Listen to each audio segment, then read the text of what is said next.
बिस्मिल्लाहिर्रहमानिर्रहीम। अस्सलाम वालेकुम dear students, friends and listeners.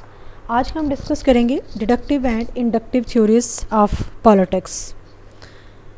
Deductive theories क्या हैं और इंडक्टिव थ्योरीज़ क्या हैं, आप इसको आरएम के कॉन्टेक्स्ट में भी अंडरस्टैंड करेंगे और जनरली हम पॉलिटिकल साइंस को समझने के लिए डिडक्टिव और इंडक्टिव थ्योरीज़ का कैसे यूज़ करते हैं, ये सब चीज़ें भी हम आज की वीडियो में अंडरस्टैंड करेंगे। अगर हम बात करें कि पॉलिटिकल साइंस को अंडरस्टैंड करने के लिए तो हमारे पास डिस्टिंक्ट अप्रोचेस और वेरियस वेज़ हैं, लेकिन जो डिफरेंट अप्रोचेस हैं एम्पिरिकली स्टडी करने की पॉलिटिक्स को, अगर हम उनको जनरली डिवाइड करना चाहें तो we may divide them into two groups. One is called deductive reasoning and the other is called inductive reasoning. ये बात मैं क्यों कर रही हूँ कि हम मोस्ट अप्रोचेस को और जो डिफरेंट वेज़ हैं एम्पिरिकली स्टडी करने के पॉलिटिक्स को, उनको क्यों दो जनरल ग्रुप्स में डिवाइड कर रहे हैं। आगे जाके हम देखेंगे कि डिडक्टिव रीजनिंग के अंदर बहुत सारी थ्योरीज़ आ रही हैं और इंडक्टिव थ्योरीज रीजनिंग के अंदर इंडक्टिव अप्रोच के अंदर भी बहुत सारी थ्योरीज़ आ रही हैं। अब हम पहले अंडरस्टैंड करने की कोशिश करते हैं डिडक्टिव मेथड। जैसे कि नाम से जाहिर हो रहा है कि ये एक ऐसा मेथड है, ये एक ऐसी अप्रोच है जिसमें कोई चीज़ एक वेल एस्टेब्लिश्ड सोर्स से या एक वेल एस्टेब्लिश्ड कलेक्शन से डिड्यूस की जा रही है, मतलब निकाली जा रही है। इसलिए हम ये कह सकते हैं कि जो डिडक्टिव मेथड है that is associated with rational choice theories of politics, जबकि जो इंडक्टिव अप्रोच है it is associated with behaviouralism. अब हम नेक्स्ट स्लाइड में इसको डिस्कस करेंगे कि why inductive theory is related with behaviouralism and why deductive method is associated with rational choice theories of politics. However together these newer approaches, ये जो inductive और deductive reasoning है, अगर हम इनकी बात करें तो ये जो अप्रोचेस का यूजेज है एक्चुअली इनका बहुत बड़ा कंट्रीब्यूशन है पॉलिटिकल साइंस और पॉलिटिक्स को एक साइंटिफिक स्टडी बनाने में, because they moved politics away from the formal legalistic study of institutions and in particular constitutions which had been more prevalent in the 19th and early 20th century। means 19th और 20th century में जो legalistic approaches थी, जो historical approaches थी political science को study करने की, वो traditional और जो conventional approaches थी उनमें शुमार होती थी, जबकि जो modern approaches हैं deductive और inductive reasoning उन approaches को use करती हैं। डिडक्टिव रीजनिंग, जैसे अभी मैंने आपको बताया कि it is most associated with rational choice theories of politics. अगर हम रैशनल चॉइस एनालिसिस या रैशनल चॉइस थ्योरी की बात करें तो it was first developed in the field of economics and has become an important tool of political science since the 1970s। यानी 20th century, after the mid of 20th century ये जो rational choice theories हैं, rational choice model है, ये political science के अंदर भी एक इम्पॉर्टेंट टूल की हैसियत इख्तियार कर चुका था to empirically investigate the different political issues, the different political phenomenas. In general, we may say that rational choice analysis starts with certain fundamental assumptions about human behavior, from which hypotheses or theories are deducted before being tested against facts in the real world। तो जो rational choice theory है वो क्या कहती है कि वो deduce कर रहे हैं जो कुछ फंडामेंटल अजम्पशंस हैं ह्यूमन बिहेवियर के बारे में, उन पे बेस करते हुए वो कुछ डिड्यूस कर रहे हैं, और जब वो किसी और की वेल सेटल्ड एजम्पशन पे बेस कर रहे हैं तो इसका मतलब यह है कि वो खुद जो एजम्पशंस को इस्टेब्लिश करने का पूरा प्रोसीजर और पूरी कास्ट है उसको अवॉइड कर रहे हैं। क्योंकि जो रैशनल चॉइस थ्योरी है वो क्या कहती है कि मैक्सिमम कास्ट होगी विद मिनिमम कास्ट होगी विद मैक्सिमम बेनिफिट्स, यानी इसीलिए उनको यूटिलिटी मैक्सिमाइज़र कहा जाता है कि वो ज़्यादा से ज़्यादा फ़ायदा हासिल करने की कोशिश करते हैं with minimum cost. So it is assume that humans are essentially rational being. Rational being क्यों होते हैं? Because they are considered as utility maximisers who will follow the path of action who most likely to benefit them. यानी वो रास्ता, वो तरीका इख्तियार करने की कोशिश करते हैं इंसान रैशनल चॉइस मॉडल के मुताबिक जो सबसे ज़्यादा उनके लिए क्या होता है, यूज़फुल होता है, उनके लिए सबसे ज़्यादा बेनिफिशियल होता है, उनको फ़ायदा देता है। This approach has been used in game theory where individual behavior is applied to particular situation. इसका मतलब यह है कि यहाँ पर हमारे पास एक जनरल एजम्पशन मौजूद है, एक जनरल और एक ब्रॉडर सिनेरियो मौजूद है और हम उसे एक पर्टिकुलर सिचुएशन के अंदर अप्लाई कर रहे हैं. Game scenarios reveal how difficult it can be for rational individuals to reach optimal outcomes. Optimal outcomes क्या हैं? जिसमें यूटिलिटी और बेनिफिट्स मैक्सिमम होंगे और कास्ट मिनिमम होगी. This is in part because the free riders reap the benefits of collective action without paying any of the cost. Free rider concept क्या है, free rider problem क्या है, इसके ऊपर भी एक वीडियो मौजूद है, उसका लिंक मैं डिस्क्रिप्शन बॉक्स में दे दूंगी, आप उसको देख सकते हैं. तो फ्री राइडर्स क्या करते हैं कि वो कलेक्टिव एक्शन के जो बेनिफिट्स हैं उनको तो फुल फ्लेज एंजॉय करते हैं, लेकिन उन कलेक्टिव बेनिफिट्स को हासिल करने के लिए जो एफर्ट की जा रही है उसमें उनका रोल और जो उनकी एफर्ट होती है वो ज़ीरो होती है. So in political science the best known applications of rational choice theory can be found in the fields of voting and party competition and in interest group politics. One problem with the, अब हम देखते हैं कि deductive method के साथ problem क्या है. One problem with the deductive method is that its fundamental assumptions remain just that assumptions, because आप उन एजम्पशंस को किसी खास पर्टिकुलर फील्ड के अंदर अप्लाई करने जा रहे हैं, उन एजम्पशंस को आप चैलेंज नहीं करने जा रहे, या उन एजम्पशंस की साउंडनेस को या उन एजम्पशंस को आप बिल्कुल चेंज नहीं कर रहे, बल्कि आप उन एजम्पशंस को एक पर्टिकुलर सिनेरियो और एक पर्टिकुलर सिचुएशन के अंदर अप्लाई करें. That's why it is called deductive method. So many regard those assumptions as simplifications at best and at worst are entirely inaccurate descriptions of human behaviour.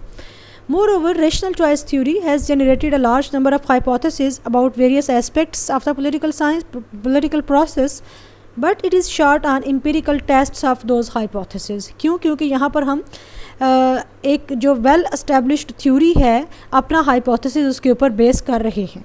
So, rational choice theory is better at predicting outcomes on the basis of certain stated premises than it is at developing accurate empirical theories of the real world. जो empirical theories की development है वो दूसरी approach में हो रही है, inductive approach में. अब हम बात करते हैं कि जो डिडक्टिव रीजनिंग मेथड है, जो डिडक्टिव अप्रोच है, ये वर्क कैसे करती है. Deductive reasoning works from the more general to the more specific. Sometimes this is informally called a top-down approach. We might begin with thinking up a theory about our topic of interest. We then narrow down into more specific hypotheses that we can test. We narrow down even further when we collect observations to address the hypothesis. This ultimately leads us to be able to test the hypothesis with specific data, a confirmation of our original theories या फिर rejection भी हो सकती है. तो deductive reasoning कैसे work करती है. आपके पास एक वेल एस्टेब्लिश्ड थ्योरी है, आपका जो हाइपोथेसिस है वो उस वेल एस्टेब्लिश्ड थ्योरी पर बेस करता है, और देन आपकी जो ऑब्जर्वेशन है वो आपके उस हाइपोथेसिस पर बेस करती है, और फिर आपका जो डाटा है वो आपकी उस ऑब्जर्वेशन को कंफर्म कर रहा है या उसको रिजेक्ट कर रहा है. तो that's why it is called top down approach. ये थ्योरी से आप ऊपर की तरफ से आप नीचे की तरफ ट्रेवल कर रहे हैं. थ्योरी आप का जो हाइपोथेसिस है वो एक वेल एस्टेब्लिश्ड थ्योरी पर बेस कर रहा है, और जो आपकी ऑब्जर्वेशन है वो उस थ्योरी के हाइपोथेसिस पर बेस कर रही है, और जो आपका डाटा है वो उस ऑब्जर्वेशन के मुताबिक है, या वो उसको कंफर्म करेगा या वो उसको रिजेक्ट करेगा. अब हम इसके अपोजिट सिनेरियो को देखते हैं, that is called inductive reasoning. Inductive approaches to politics by contrast starts with empirical observations and draw explanatory generalisation from them. यानी इसमें आप क्या कर रहे हैं, यहाँ पर आप जनरल टू स्पेसिफिक मूव कर रहे हैं, जबकि डिडक्टिव रीजनिंग में क्या था कि आप डिडक्टिव रीजनिंग में आप जनरल टू स्पेसिफिक मूव कर रहे थे, और इंडक्टिव रीजनिंग में आप स्पेसिफिक टू जनरल मूव कर रहे हैं. यहाँ पर आपने क्या करना है, स्पेसिफिक आपकी ऑब्जर्वेशन है जिनसे आपने स्टार्ट किया है, और उस ऑब्जर्वेशन की बेस पर आपने एक हाइपोथेसिस डिज़ाइन किया है, फिर आप अपने उस हाइपोथेसिस को टेस्ट करते हैं, और उसके नतीजे में एक थ्योरी बन भी सकती है या एक थ्योरी एस्टेब्लिश हो सकती है. Whereas in deductive approaches, theory is deduced from first principles before being tested. In inductive approaches, theory follows observation and generalization. This is the classic method of scientific inquiry. A classic example of inductivism is behavioralism. The topics that behavioralists focused on were quantifiable, for example voting behavior. और voting behaviour के ऊपर आप data collect करके तो उसको SPSS में analyse कर सकते हैं, और फिर जो आपने एक स्पेसिफिक आपकी ऑब्जर्वेशन है जिसको आपने एम्पिरिकली वेरीफाई किया है, आपने उसको एम्पिरिकली टेस्ट किया है ऑफ एंड ऑन, आप उसकी बेस पर एक थ्योरी एस्टेब्लिश कर सकते हैं, यानी एक उसको जनरलाइज कर सकते हैं ब्रॉडर पर्सपेक्टिव में. Thus, empirical data on British voting behavior during the 1960s gave rise to the generalization that voting is class-based. The working class tended to vote Labour and the middle and upper classes tended to vote Conservatives. Means कि जो voting है वो क्या है, class based है. तो जब ये आपने generalize किया इसको तो आपने कौन सा method इख्तियार किया, आपने inductive method इख्तियार किया.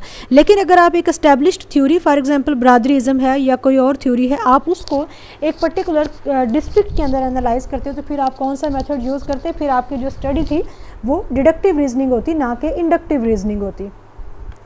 वीकनेस क्या है इंडक्टिव मेथड की? The weakness of inductive method mirror those of the deductive method. तो अब हम चलते हैं नेक्स्ट स्लाइड की तरफ. Whereas the latter is strong on theory but weak on empirical testing. The reverse is true for the former. The inductive approach focuses more on gathering empirical data than it does on the generation of theory. Inductive approach किस पे focus कर रही है? Gathering empirical data. क्यों? क्योंकि इसने empirical data की base पे जो थ्योरी है उस थ्योरी को एस्टेब्लिश करना है, उस थ्योरी यानी जो रिजल्ट्स हैं उनको ज़्यादा जनरलाइज करना है. Another weakness of the inductive method is that the hypotheses it generates tend not to be explanatory. Means कि वो why और how questions के आंसर नहीं करेंगे. They don't identify a causal link between generalization. Rather they tend to involve patterns of statistical correlation. Finding correlations between phenomena is not the same as finding that one explains the other. For example, the fact that a statistical correlation is founded between social class and voting behavior does not in itself explains why the correlation exists.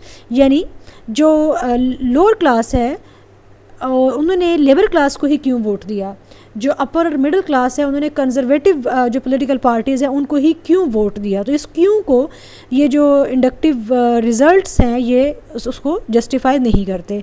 In Britain, perhaps working class people feel a greater ideological affinity with the Labour Party or think that Labour MPs, many of whom came from working class backgrounds, will be better able to represent their interests in Parliament. Alternatively, working class people might be just as likely to vote Conservatives as Labour if each party advertises to the same extent in all neighbourhoods. But Labour puts more money and effort into working class neighbourhoods while the Conservatives focus their campaigns on middle and upper class neighbourhoods.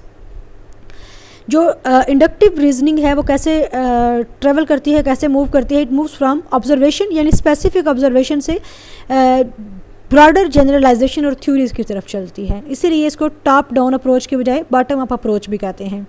Because यहाँ पर आप एक specific observation से आपने start किया है, उस specific observation की बेस पर आपका एक स्पेसिफिक पैटर्न डेवलप हुआ है और उस पैटर्न की बुनियाद पर आपने एक टेंटेटिव हाइपोथेसिस डिज़ाइन किया है.